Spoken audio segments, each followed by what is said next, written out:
here we have some fossils from the Carboniferous limestone, which is exposed in the south of the Isle of Man. So they're about 300 million years old, and that's amazing. At the time, the Isle of Man, or what we now know as the Isle of Man, was part of a seabed in a tropical environment, and that's because the island wasn't where it is now on the globe. It was nearer the equator, so you had these tropical lagoons. The limestone is formed from the shelly debris that fell out of the seawater and formed the seabed. I've picked three examples out because they're examples of something called a goniatite,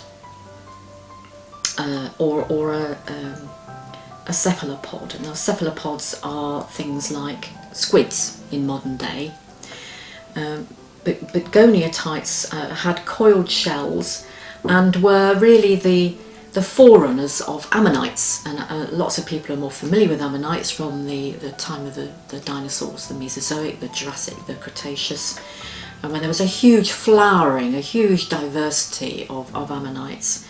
But in the Carboniferous period, these are the ones that came before them, and so you get some with coiled shells like this one. That's a small ammonite, quite tightly coiled, quite a fat little thing. This is just a segment of a coiled ammonite, and you can see, especially in this one, this is probably the inside of the shell that's represented here.